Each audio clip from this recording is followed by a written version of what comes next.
5 साल में तो उनके कार्यकर्ता तैयारी कर नहीं पाए थे। परिणाम सबके सामने है। कि अपने कार्यकर्ताओं को उलझाने के लिए, उनको रिझाने के लिए, उनको फंसा के रखने के लिए भैया 5 साल तक क्या करेंगे? यही बातें बोलना ना पड़ेगा। अभी अगस्त की डेट दी है, उसके बाद दिसंबर की देंगे, उसके बाद अगले साल की देंगे, फिर 1 साल की देंगे, फिर 1.5 साल की देंगे। करते करते अगला 5 साल इन लोगों को किसी तरीके से खींचना है। विपक्ष में जाते ही ठीक है, आप निभाइए भाई, विपक्ष की भूमिका आप निभाइए, पर सकारात्मक विपक्ष की भूमिका होनी चाहिए। 5 साल में तो उनके कार्यकर्ता तैयारी कर नहीं पाए थे। परिणाम सबके सामने है।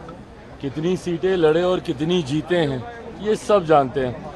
देखिए, अपने कार्यकर्ताओं को उलझाने के लिए, उनको रिझाने के लिए, उनको फंसा के रखने के लिए भैया 5 साल तक क्या करेंगे? यही बातें बोलना ना पड़ेगा। अब चुनाव हो रहा है, अभी अगस्त की डेट दी है, उसके बाद दिसंबर की देंगे, उसके बाद अगले साल की देंगे, फिर 1 साल की देंगे, फिर 1.5 साल की देंगे। करते करते अगला 5 साल इन लोगों को किसी तरीके से खींचना है। हकीकत है, और इस बात को मैं पूरी एनडीए के एक एक घटक दल के बिहाफ पर बोल सकता हूँ। जिस मजबूती से आज केंद्र में हमारे प्रधानमंत्री नरेंद्र मोदी जी के नेतृत्व में ये सरकार चल रही है, अगले 5 साल ये सरकार ना सिर्फ इसी मजबूती से अपना कार्यकाल पूरा करेगी, बल्कि इन 5 सालों में भी कई बड़े और कड़े फैसले प्रधानमंत्री जी के नेतृत्व में देश हित में लिए जाएंगे, जिसका मजबूती से समर्थन एनडीए का हर एक घटक दल करेगा।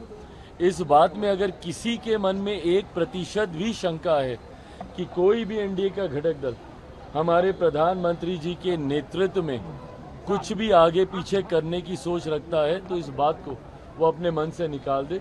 सहज सबने प्रधानमंत्री जी के नेतृत्व को स्वीकार किया है और उन्हीं के नेतृत्व में 5 साल ये सरकार मजबूती से अपना कार्यकाल पूरा करेगी। यादव लगातार बिहार में लॉ और ऑर्डर को लेकर सवाल खड़े कर रहे हैं कि 3 दिनों में 30-40 घटनाएं घट रही बिहार के अलग अलग जिले में। देखिए, मैं इस बात को सफाई इस बात से कतई नहीं दूंगा कि जब इनकी सरकार थी तो क्या होता था।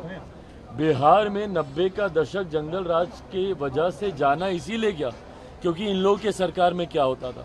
दिक्कत यह है ना कि विपक्ष में जाते ही ठीक है, आप निभाइए भाई, विपक्ष की भूमिका आप निभाइए, पर सकारात्मक विपक्ष की भूमिका होनी चाहिए। आप एक ऐसी भूमिका निभाइए जहां पे लगे सरकार को कि विपक्ष भी साथ में मिलकर प्रदेश के हित की बात करता है।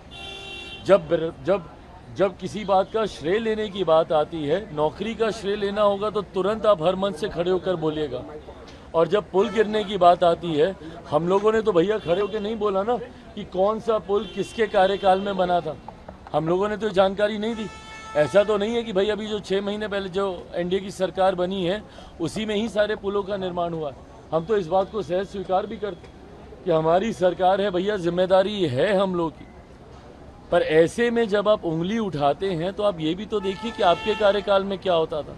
बनिस्बत उसके चीज़ों को बहुत बेहतर किया गया है और आने वाले दिनों में बेहतर किया जाएगा। लॉ एंड ऑर्डर हम लोग के लिए भी चिंता का विषय है और हम लोगों ने भी इस बात के लिए मुख्यमंत्री जी से हम लोगों ने भी आग्रह किया है कि जिस तरीके से लॉ एंड ऑर्डर की का विषय है उस पर हम लोगों को चिंतित होकर कड़े कदम उठाने की ज़रूरत है।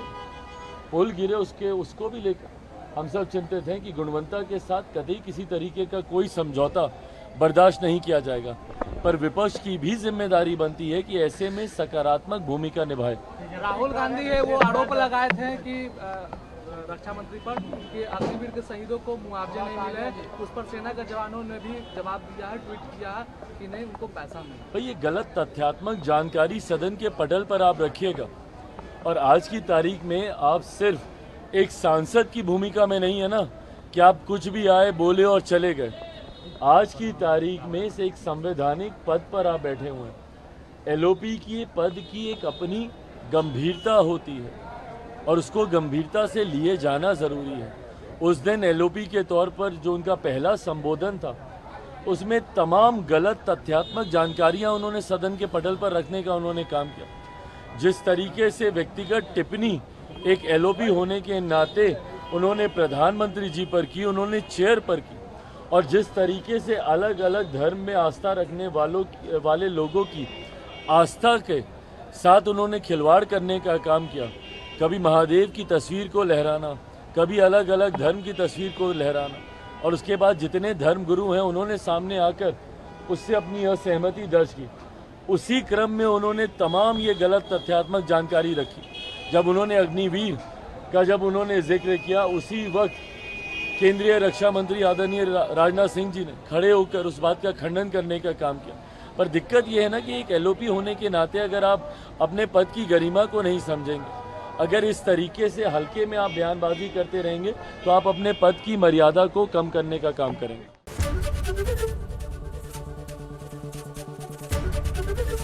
एबीपी गंगा, खबर आपकी, जुबान आपकी।